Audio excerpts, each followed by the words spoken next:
Global cities. 10, 9, 8, 7, 6, 5, 4, 3, 2, 1. Good day, class!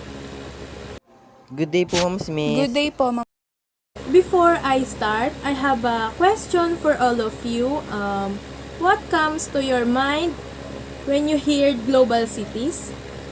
Okay, Miss Syra, ikaw ang una kong tatanungin. Can you tell us what comes to your mind or any thoughts about global cities?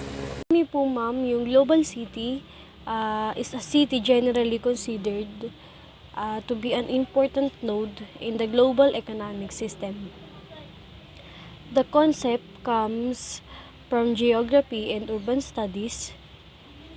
The idea that globalization can be understood as largely created, facilitated, and enacted in strategic geographic locales according to a hierarchy of importance to the operation of the global system of finance and trade.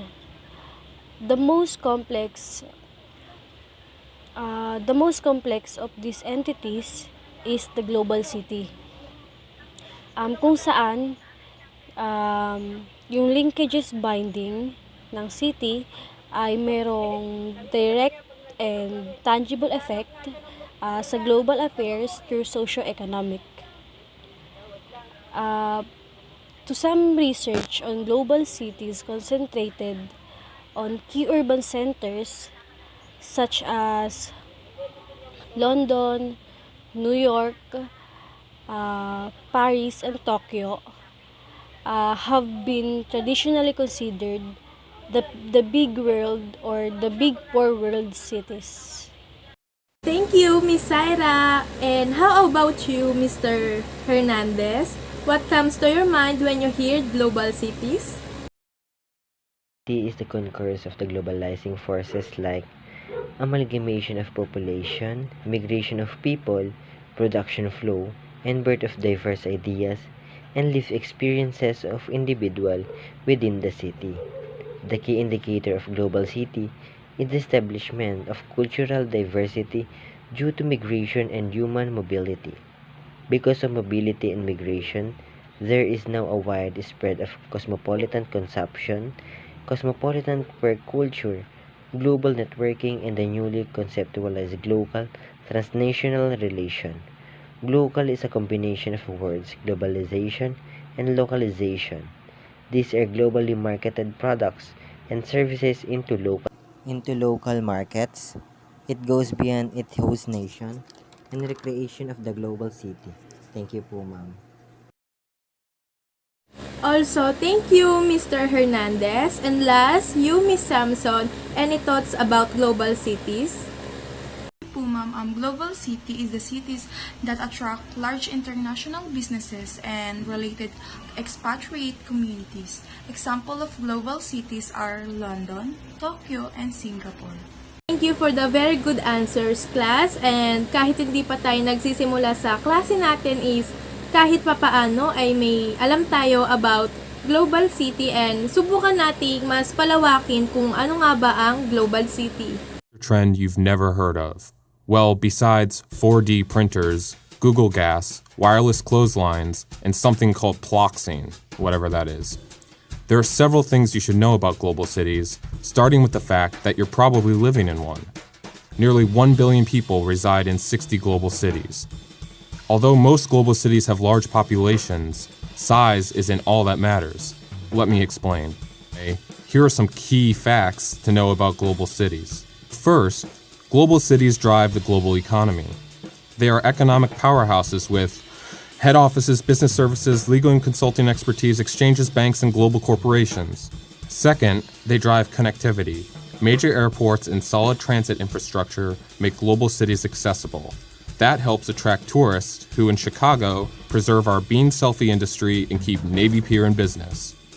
Thirdly, global cities unlock knowledge through top educational institutions, consulates, think tanks, shameless plug, and international conferences, which in turn drives political engagement. The fourth reason global cities matter is because they are cultural capitals. Museums, symphonies, world-renowned restaurants, nightlife, sports, you name it, even ploxing. You can find your fix in a global city. Number 5, global cities are led by people who think globally and understand the importance of connecting local politics to world politics. Sometimes mayors solve problems that national leaders can't. Finally, global cities are open. Businesses, ideas, and people flow freely. They certainly don't put up walls, and if they do, it's probably part of some modern art exhibit representing the barriers we create within ourselves, within our own hearts. So there you have it. Hopefully you now have a better understanding of what global cities are and how they are poised to shape our world and our future. Thanks for watching. Yan, nakita natin ang global city sa video, and a global city is also called a power city and an urban center that enjoys significant competitive advantages and that serve as a hub. So new global cities have seen a rise in not only financial centers but also a producer of services that are global in scope. Technically, ito yung mga cities na merong high standard living, kumbaga mauunlad sila and naging melting pot of the world. Ibig sabihin nun is maraming tao and mauunlad yung nakatira dito and magaganda yung pamumuhay nila. And then, sociologist, her name is Saskia Sassen, populars this term. So, her global cities were in 1990 are New York, London, and Tokyo, and they have shaped the concept and method used to analyze the role of cities and their network in the contemporary world. So, siguro naman narinig natin yung mga cities na binanggit, which is New York, London, and Tokyo, and yung mga cities na to is mayayamang syudad na highly developed and highly industrial city. And the last is global cities are major nodes in interconnected system of information and money, and the wealth that they captured is intimately related to the specialized businesses that facilitate these flows. So technically, you cannot be considered as global cities if you're not mayaman or wala kang pera, and urban lang yung tatawaging global cities, and syempre hindi natin matatawag na global city or i-consider yung rural area definitely. At ayun na nga class, tapos na ang ating session at sana ay may natutunan kayo or nadagdagan pa ang knowledge nyo about sa global city, and kita-kits sa next meeting. You may now leave class and God bless you all. Bye po, ma'am.